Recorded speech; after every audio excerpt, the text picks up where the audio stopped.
Welcome to AEC Unscripted M&A Edition, your go-to podcast for unfiltered conversations and expert analysis. Brought to you by Stanbaugh Ness.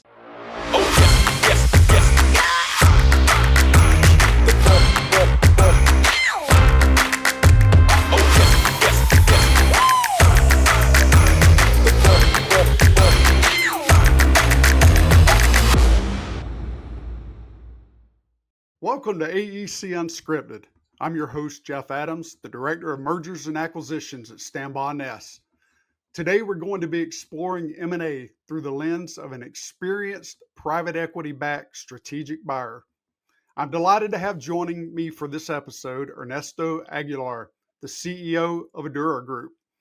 Ernesto has been the President and CEO of Ardurra since 2018, where he's been the driving force behind its remarkable growth from 230 employees in 11 offices in 2017 to now having over 1,750 employees in 85 offices.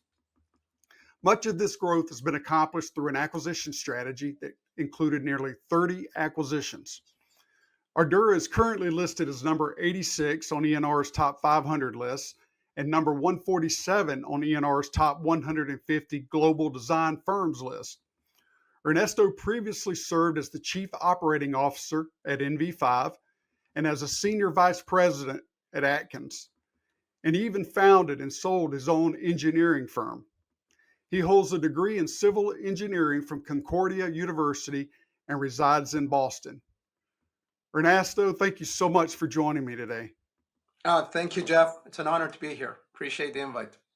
Hey, the honor's all mine, Ernesto. Looking forward to talking with you today and letting others be able to just kind of learn more about you and Ardurra and what you guys have been doing. So, Ernesto, before we really get started, tell us how your career began.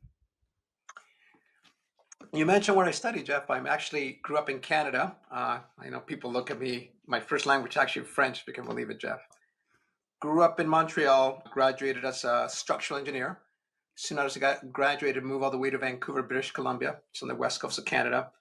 And worked as a structural engineer probably for the first 4 years of my career. Realized quickly that's not what I wanted to do. Switched more to municipal engineering. Worked a couple of jobs. Over time, decided to start my own business with a partner. And we got it to about 35 people. I had lived in Vancouver 10 years. We decided, I met my wife there, decided to move to San Diego. So sold my business and moved to San Diego. Warmer weather there in San Diego, right? Warmer weather, big difference. The idea was staying in San Diego 1 year. We ended up staying 12. Very hard place to leave, Jeff. Very hard place to leave. And ended up joining a water firm 6 months after I got there. That firm got acquired by PBS&J. I think a lot of people remember PBS&J. Ended up being a PBS&J / Atkins for the next 14 years. Lots of roles, a lot of operational kind of sales jobs. When Atkins took over, I decided at that time that I wanted to actually move back to the East Coast. I had my kids in San Diego. We wanted to be closer to family. And Atkins then offered me the opportunity to actually run one of the North American operations. So they said, you can live anywhere. We moved to Boston just to be closer to family.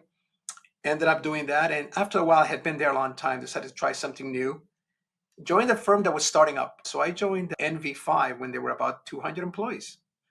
And so nobody knew what NV5 was. I joined them. I think they had no presence in the East Coast. It was all West Coast.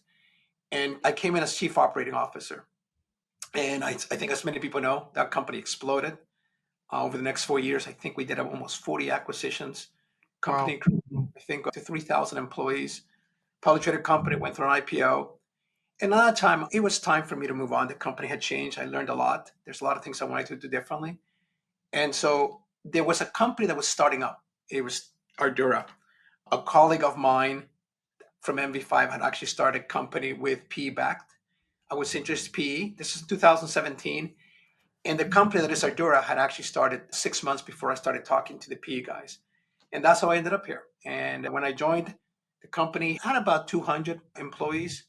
And I came in as a Chief Operating Officer, did that for a couple of months, and then they offered me to take over. Yeah, that was what, 2017, 2018 time frame, right? In the beginning of 2018. So the company started I probably came about 8-9 months after the company had started, but I had been talking to them 6 months after that. So that's how I ended up here. Wow, that's phenomenal. I mean, NV5's growth story that you were telling about while you were there, and now here at Ardurra, going Yeah. from what 200 to over Mm. 1,700 employees now. Yeah. That's pretty impressive growth. I think since 2017, you guys have acquired somewhere around 26 to 28 firms, but there was a period of time there that you seemed to slow down, albeit you just recently made a pretty big announcement on an acquisition that you've done. But tell us about this little lull, for lack of a better word, that kind of happened in 2023, early 2024. So let me go back a little bit, Jeff. So between 2017 and 2022, we made 23 acquisitions, and then we recapitalized. Okay. So as you know, private equity every 5 years or so, they recapitalized. The company had grown tremendously, and we got a new partner. So there was a period there where we actually had to reform the company in many ways, put a new foundation. That's what we've been doing. We did do two acquisitions in 2023. And recently, Jeff, we just announced our most recent acquisition, which is WK Dixon, an iconic 95-year-old company based out of Charlotte, very well known. So we're honored that they've decided to merge with us. So that brought us to about 1,750 employees as of now. Yeah, I mean that is incredible growth, Ernesto. How did this WK Dixon deal come about? Yeah, most of the companies we actually find, Jeff, are actually not going through processes like bankers or auctions, if you want to call them. So WK Dixon, a lot of people were after them, a lot of people calling them. They were actually not for sale. Someone that we knew introduced us, and they said right away, "We're not for sale." And we said, "Fine." That's how we started talking, and it took us a year. It took us a year. They decided to go back and forth. They knew they needed to do this eventually. They weren't ready, but it was a good fit from both our sides. And they said, "You know what? We're looking right now, but we eventually probably had to do this for ownership transition. You guys came along. Let's just do it because we don't want to miss the opportunity." So really, that's how it developed. Wow. A small 50-minute conversation turned out to be a merger between the two firms. Well, I suppose Ardurra keeps a pipeline of potential acquisition targets out there at all times that you're able to We investigate. do. We probably talk to or look at between 50 and 100 firms a year. Hmm. We're very, like they should be, we're very selective who's going to be part of the Ardura team, just like they should be too. It's kind of sending your kid to college, pick the right college. And so, yes, we do talk. We're very, very selective. We have certain rules that we use to actually find a firm that fits into our culture, and that's how we do it. What does your M&A team look like? The people that get involved in those type of transactions. Yeah. So, in terms of sourcing, a lot of it comes through me. We have a chief strategy officer. He goes with me a lot to look at these, and then we have all these previous owners that we have in this company. We have over 40 of them. They all have connections. They all have networks. Mm. They all have companies. They all have people we work with, and that's why many of the companies we have are people that we know already. Um, so that's the sourcing piece. When we actually decide to make a deal, we have a full-time M&A head of M&A, Okay. and his job is to work through the whole deal process, due diligence. So he takes over, grabs our HR, our finance, our operations, and works it through. We also have a full-time integration team when they come on board. Integration, we have it into two parts. We have the part which is just the systems, I call them, finance, HR, that kind of stuff. And then there's the people side. We actually have a full-time person. Her title is the engagement partner. Mm. Her job, she actually sits in their office for a while, make sure they're integrated in, understand who to call when they have questions. But that person actually sits in their office at the beginning, make sure that they're comfortable as we're bringing them in. So that's how we do it. You mentioned that you have 50 to 100 firms there in your pipeline at any point in time. You have 40 or so principals from previous acquisitions that have relationships with so many different uh, opportunities out there. How do you go about prioritizing which ones to go look at first? So we have this method. It sounds kind of corny, Jeff. It's called the 3F rule. And it's going to sound corny, but we actually do use it. And actually, it's a way for us to kind of be selective of the firms we look at. So Mm. let's go quickly through what the 3Fs are. So the first one's called fit, and we call it the beer fit. and it's really going out. It's almost like a date, right? You're going out. Do we actually like these people? We Do use we get that along term with all them? the time with M&A, dating, right? Yeah, yeah. Yeah. So, but it's really, we actually are looking at the people. How do they talk about their staff? Do we actually like working with them? We actually think, can this guy get along with this person that we have in the company? It's important because when you get through the deal, you're going to come through obstacles. And if you actually have this relationship, you'll be able to go through so much. You'll be able to talk it through.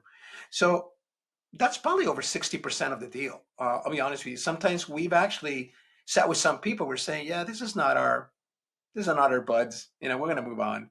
Mhm. So second F is future. And we say it's 1 + 1 = 30. Mm. Are we better off? Not two, 30. Is 1 + 1, sorry, is do they have stuff we don't have? Do we have stuff they don't have? Are we better off together? We're looking for firms who want to grow, right? So do we actually have the ability to help them grow? Are they in the same markets we are? Are they in the same geography? Or do they fit our strategy?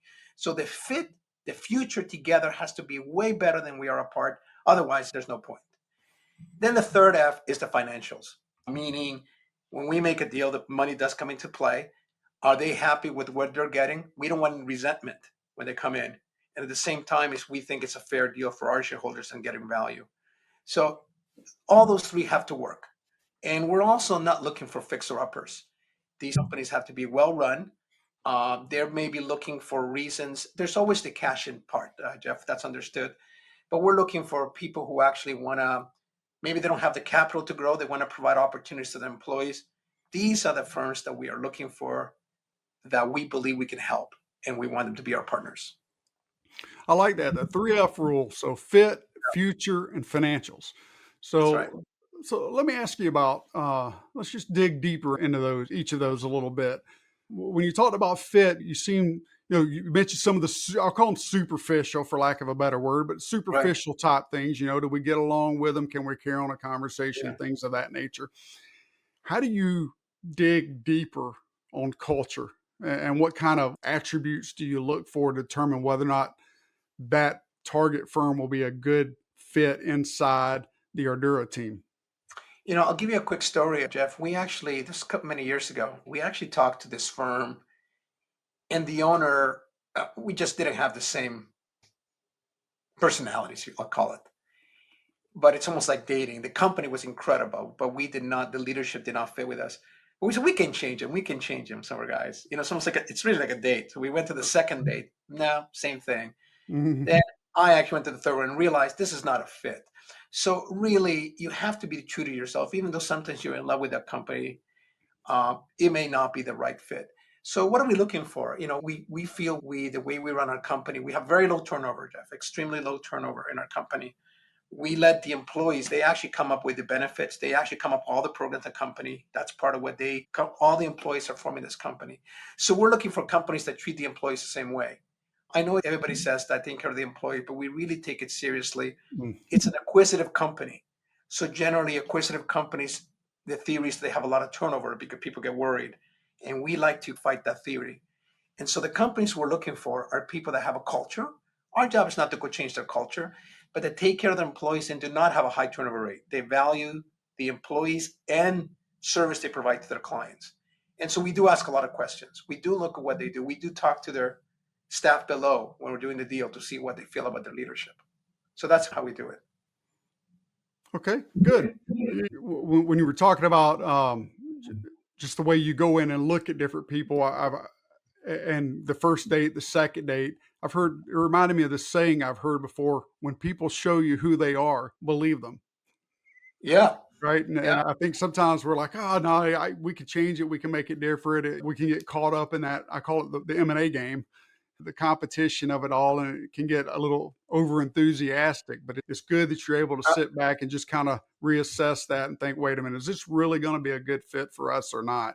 Yeah, I'll tell you another little story, Jeff. It's kind of a little bit to this nature, but it's a little bit funny, but it's actually, if you'll find it interesting. So this is not that long ago. We actually there was a firm that really had two owners, some older that needed to retire and some younger. And it was pretty obvious that the younger generation did not necessarily want to sell. but they could not buy out the Mm. older owners.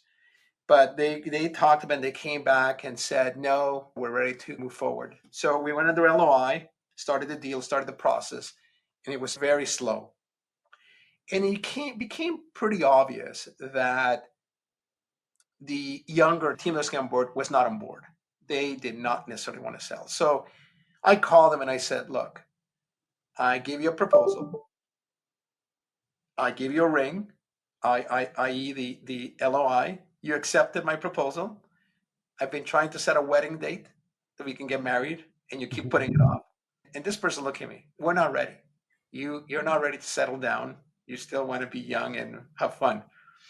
And the person said, "You're right. It actually hits home." But we actually ended the deal because of that. We Yeah. said, "To be true to yourself, you're not ready to sell the firm." And they initially thought, "Is this are you trying to talk us into?" No, no, no. You're not ready. And that's it. We actually shake hands, stay friends, and went our separate ways. So this part, I know dating is used to the cliche quite a bit, but it is like that. It is like that. Well, and the way you left things, I'm sure that firm could potentially be a future That's uh, right. Yeah. seller that you guys acquire. But They left yeah, their long time love. They left their long time love.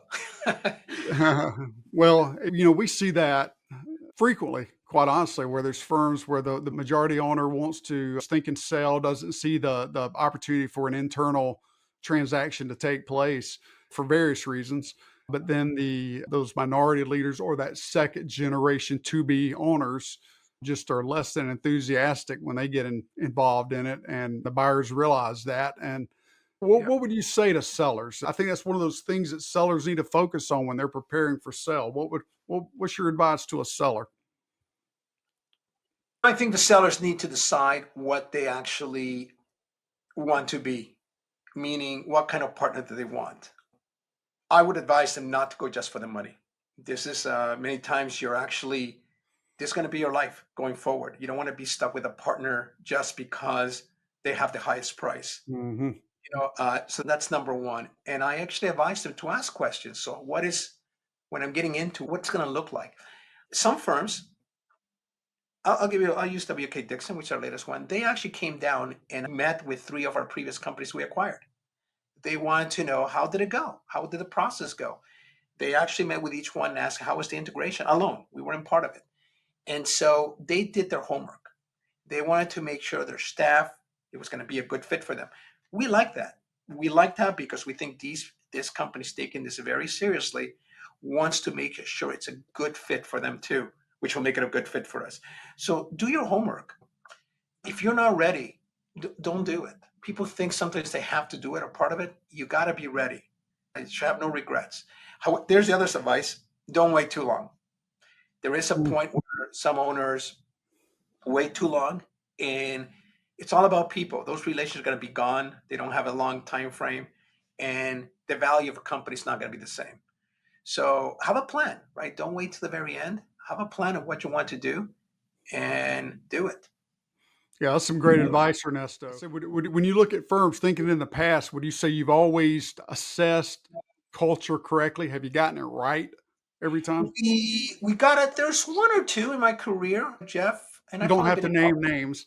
no names, one or two that what happened is the firm, it turned out okay, but the leader struggled initially of not being the boss, and could make the decisions. Mm-hmm. But we got around it. Other than that, we've been very fortunate in this company that it has worked out. So our Fs have worked. We've been very careful about it. So I could see we've been pretty successful in all the firms we acquired so far. Okay. Well, let's talk about the second F. So future. You mentioned that you like for 1 + 1 to equal 30. Yeah, I've always said let's make it 1 + 1 equals something greater than 2. 30 is a big number. it Uh, is. how do you guys go about assessing that? What are you looking for? So when we actually ask this firm, this is what we tell them, and we ask them. When they started their companies, many of these owners, they had these grandiose plans, and then reality hits. Payroll, accounting, taxes, the back office, they can't do all the stuff they had Mm-hmm. grandiose plans. So what we tell them is, what were your grandiose plans? Can you put them on a piece of paper? Because now we might be able to make those grandiose plans come true. So tell us, we do that before. Tell us what is it what you want it to be. And that's part of it. We are not looking for companies that actually do not want to grow. I'll be honest with you, that's just not our DNA. So we look at their plans, what they have, and then we see, can we actually do that? Are they realistic? It's something within our strategy. And if the answer is yes, there's the what 1 + 1 = 30. The way the company's been growing, this is going to sound weird what I'm going to say. M&A to me is a lazy way of growing. Don't get me wrong, it's worked for us. Organic growth is the way to go. And we've been very good. Our organic growth is double digits, no less than 15%. But M&A is a way to accelerate organic growth. So you got to be careful. We look at these firms and say, can we grow organically if we make some investments? If we bring certain people in, make small acquisitions, tuck-ins, are they going to explode? And that's the 1 + 1 = 30. So we do assess that before we actually close the deal. I like that, Ernesto. I mean, it's very appealing thinking as a seller. I would think hearing that, okay, I'm not able to achieve the growth goals and dreams that I had for my firm, but here's a firm, Ardurra, that is willing to acquire me to help me achieve my dreams. And Jeff, obviously they'll get some money out of it. Right. All these entrepreneurs that started their companies, they started for a reason. And most of them is because they had a vision of what they wanted to be. But reality does hit. It's not as easy as you may think. So here it is. Let's accomplish those dreams that you had. And when you have someone that's bought in or a champion, things are going to happen. To me, this company's been built because of champions. This company, and honestly, Jeff, I made one acquisition in this company that I really was so about it. But the employees in this company were so much into it. I said, well, we're going to do it because there's so much. And guess what? It's actually tripled. Wow. And why? Because we had champions here in the company that were going to make it work. So that's the way it works. Organic growth works, just empowering people, having champions, they'll take it. That's what I was about to say. That's what empowering people looks like. Wow, that's amazing. How do you think about the owner? So you mentioned them a little earlier, but you can have your majority owner. And you mentioned earlier your advice was don't wait too late, have a plan. How do you deal with owners that are coming in with retirement plans? I really want to be done in 2 years, or what does that do? So, Jeff, incredibly, I think all the owners of all the companies we acquired are still here, except for one. Wow. And that was a planned exit. Many of the ones said they were going to retire. They've decided to stay longer. They're having a lot of fun. Now, incredibly, all these guys can leave. I mean, they've made enough money to be able to leave, but they're here because they love what they're doing. They see it's fun. We do have a fun group. They want to see their employees, that they still part of their family. So yeah, we've been very fortunate. Now, there are firms where they tell us up front, look, this person's going to leave and all that. And we understand that. Like I said, we've been fortunate. They've actually, I'm not ready to retire. I'll keep on going. And we're fine with that. Knock on wood here, Jeff. They're all still here. All from other 27 companies, if you can believe it. Yeah, that's quite an accomplishment. Yeah. So your third F, financials. How do you go about assessing their financials? What are you looking for in particular? Yeah, so I see you mentioned, Jeff, we're private equity backed. So as a private equity backed company, we have what's called a quality of earnings. Mm-hmm. So we do have to get a third party. The banks require it for us for loans. We do go through a process where we hire an outside third party to review their financials. So to make sure that they're straight, how they do their work. We then do a due diligence as well on their business, looking at their contracts, that kind of stuff. But that's how we look at their financials. We will never, ever acquire a fixer-upper. If you cannot run your own business, then you're never going to do it here. So that's how we assess their financials, see how they're doing, how they run their businesses. And if we feel they know how to do that kind of stuff, we're willing to invest in them. So on the quality of earnings, have you ever had a firm that fit, check, future, check, financials, put on the brakes? I mean, yes, twice. Once is the company had dropped off when we started the LOI, but they lost some big jobs. We told them we couldn't move forward if they wanted to renegotiate, which we did. That was the only time, once. And they said, yeah, we understand. And we still went forward, but at a different price. The other one is the financials dropped off dramatically. They lost some jobs, and we decided not to move forward. But that's the only times I can think of in my career, Jeff, that we have not moved forward on financials. Sometimes when you're looking at companies that do not have a process easier. A banker and advisors help them put financials together so they're more ready. But some of these smaller companies, they may not have all the stuff we need up front, so we have to work with them to get it there. So those are a little bit companies a little bit harder to assess on their financials, but it has happened. It has happened. I'm not saying it hasn't. Do you find that as a result of the quality of earnings, you have adjustments to the purchase price, or maybe it's more That's changes to reps and warranties, or how does Yeah, that we play we out? don't do it that way. Usually we go in with this is our price. You're always going to be off a little bit, even if it's down about 10-15%. We're okay with it depending on what we can do with it. So we don't retrade. I don't think the only time I told you is once because it had gone dramatically. So we don't like doing that. There's not a retrade. We're just guaranteeing that it's close to what they said it was going to be doing. Reps and warranties. Sometimes we may find a contract, Jeff, where they have some risk. We have Mhm. a little bit closer, and we might put something in the contract. Say, hey, depending on what happens here, here's how we're going to deal with it. But other than that, Jeff, we've been very, very good. Like I said, we don't retrade. The price is what it is, and we've been going forward with that. All right, great. Yeah, one last question on financials. Do you ever have challenges with sellers that have unrealistic financial expectations or valuation expectations? Um, we haven't moved forward then, because there's no first fit, right? The first F. Sure, everybody thinks their company's worth more than it is. I think we do very fair. We explain what it is. We don't want someone coming in with resentment, Jeff. So that's part of the financials at the very end. If they don't, we don't want, if they don't feel good about it, then don't do it. Don't do it. And so we will actually not move forward with someone that's actually not feeling good about it because they're going to come here not feeling good about it. What's the point? So, Absolutely. so that is, yes, there are firms who find to have unrealistic expectations. I think the market, though, in the last couple of years, Jeff, has a better understanding. I mean, it's out there. Everybody's out there. Valuations have gone up. I mean, this is a very, very hot market right now. And so they're still unrealistic, but I think there's a lot more benchmarks out there that people can look at too. That's right. Any funny stories that you got that you just want to share, or whether it's just things that happen along the way or mistakes maybe you made in the process? Anything come to mind? Make plenty of mistakes. Some of them are. I mean, I told you one earlier about the person that we actually explained to them on a date, and she said, "I get it. I've been through that before personally." Uh, but there are funny stories sometimes as you're going through the kind of the process. Unfortunately, sometimes you find that we've also find sad things. We find that maybe an accountant's actually been stealing money from them, and during the QOB, we find out and we have to tell them. So not funny, but it's actually that person's been with you 20 years and they've been taking a little bit of money every year. What? So that's happened to me twice, and the QOBs Wow. found that out.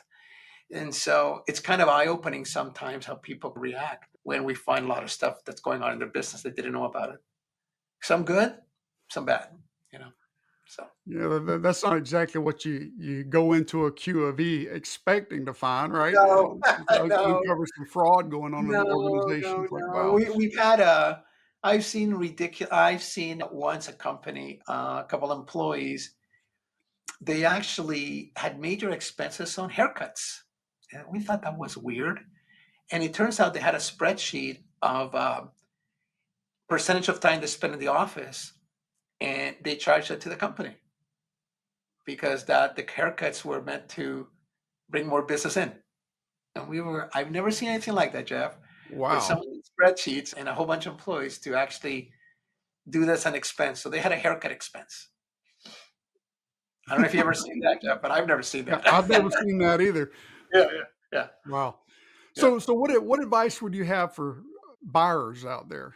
Whether they're firms that have tried it before, or they're just considering being a buyer for the first time and getting into the M&A game. yeah. One fear I do have right now, Jeff, there is, I think when we started in 2017, there was probably 10. platforms at the most. Platforms meaning private equity backed platforms. What I understand, there's over 100 now. There's over 100 platforms. And I think it's enticing for a buyer, especially to go to a company and say, we are going to become our platform. And to these companies, oh, that's cool. We're going to be able to. And then what happens is the PE company expects these companies to grow and do acquisitions. And if you've never done acquisitions before in your life, they're going to be on you. They don't understand. I've had a couple of those guys call me. How do you do that? Well, I'm not going to tell you. Our experience is a little bit different. So be careful what it sounds good if you actually can do it. I think there's a lot of one and dones on the P. I think you're going to see a lot of swallowing happening here. There's some firms that have been around 4 years, haven't been able to make an acquisition. Or what happens is when a firm comes out through a process, everybody jumps on it. So be careful what sounds enticing and be real. Can you actually be a platform that's going to compete against 100 others? So that to me is one advice. I've been seeing firms and saying, you're not a platform, but I know it sounds cool. Just be careful what you're getting into. So that's right now on the private equity side. I would say be careful what you're getting into, what you're selling into. Yeah, that's a great word there, Ernesto. Yeah, it's appealing, right? It's just kind of like, or it makes me think about when I was a kid being out on the basketball floor, and when you're picking teams, got a captain out there picking. It's always fun to be that first one chosen, right? It makes you feel special and all that. And that's kind of what this platform concept is. But there's a lot of back end reality to that. That if you haven't already been doing all those things that's required to successfully grow as a firm, then it's going to be a rough ride for you as the platform. Alternatively, being an add-on or a bolt-on to a platform firm, totally different, right? You already have that leadership team, that know-how when it comes to rapid growth, and like you mentioned, your whole team that you have internally can help you through that process. So you could just go on that and add your relationship capital to the fire, and really that be additional fuel. So And be part of the team that you're going to grow it too. It's not like it's just going to be kind of sitting there. You're actually part of a team that's growing. I'm just saying, just be careful that you know what you're getting into. The expectations from these private equity companies. I just find there's in my opinion, way too many right now. And so it'll be interesting what happens here in the next couple of years. There can only be so many. And there's a point where one's going to start eating the others. And I think that's just starting to happen already. That's just starting to happen. Yeah. So I want to switch gears real quickly here as we're getting toward the end, but I want to ask you about, I believe, I can't remember if you called it relationship capital person, your integration person. You got this key integration person. Yes. What was the title of that? Employee engagement partner. Employee engagement partner. So tell me a little bit, when does the employee engagement partner come into the M&A process, first of all? So when we're actually going through due diligence, we actually start looking at each employee before we close, how they're going to be, because we have to see if we need to gross up their salaries. So one thing we do, Jeff, is no employee will be worse off. So as an example is, let's say our benefits are better, but that company pays more of the benefits of their portion. We actually gross up the salaries. Okay, so either they're going to be the same or better, not worse, the same or better. So as we start actually giving that message, that person starts getting involved. When we actually start doing the roadshow, we start introducing ourselves, that person takes a big lead. And I said at the end, she's going to end up staying there. So it happens before close, Jeff. When we actually go to introduce the company, she's involved in it and talks about the people side. So it's again, all this happens before we even close a deal to make sure we're getting into. And so they understand they have someone they can rely on to ask questions during the process. Yeah, I think I run into buyers from time to time that I think they really struggle. Struggle might be a wrong word. You get focused on the deal, on the transaction, and forget there's this day one integration that you need to already have figured out before day one gets here, right? And I think your employment engagement team can sit here and identify what the challenges, the hurdles, the concerns are that the employees coming in might have, and address those early on. My assumption, Jeff, when people hear the word we've been acquired, they hear nothing else except in their mind is my job on the line. Mm-hmm. That is my assumption. We go in with that assumption, and it's normal. You're touching their livelihood. They worry about it. They hear bad stories, big bad private equity, big bad acquisition. So what we say is, look, you don't know me from Adam. You know, trust your leadership, but don't go do something irrational. Wait it out to see what happens, right? You're going to get a lot of calls from recruiters telling you, oh, this is bad and all that. Wait it out. Just you'll see that not a lot of things will change. We never say nothing's going to change, Jeff, because that's not true. Things will change a little bit. And so wait it out, and this person here is going to be able to help you. And then you can make a decision, an informed decision. And so that's the way we approach it. We just tell them it's normal, give us a chance. But we don't try to change their mind. We're just saying give it time. And that's how we do it. And then she's there to support them if they have questions. Well, Ernesto, I think there's a lot people have heard here today that already answers this question, but I'm going to ask you this question and let you as the CEO tell us why Ardurra? All right. So, Jeff, I tell people I don't have a sales pitch. And I'll tell you why I say that. Because this is, again, it's back to dating. I don't want force one to marry me, because I sound good. I think we're not the only people out there, Jeff. I think you need to find your. Obviously I have a biased view of our company, so I think I'm not going to make the sales pitch for Ardurra. I think the sales pitch on selling the company is that be real when the timing is there. Don't wait too long. Make a decision not about money. Find your right partner. Your right partner, it could be a publicly traded company, it could be a private equity company. The decision might be that you want to stay on your own because you have a succession plan, but have a plan. Do not just wait till the last minute. And so I'm not going to give. That's my sales pitch on how you should progress, and pick the right partner. Well, Ernesto, I really appreciate it. You got a lot of wisdom in your words that you gave us today and your experiences that you've gone through. Thank you so much for joining me today. A pleasure, Jeff. Thank you very much. Appreciate your time. And thank you for tuning in to AEC Unscripted, the Mergers and Acquisition Edition. I'm Jeff Adams, and it's been a pleasure guiding you through M&A from the perspective of an experienced private equity-backed strategic buyer in the AEC industry. Please remember to subscribe and leave us a review wherever you get your podcast. And until next time, keep pushing forward.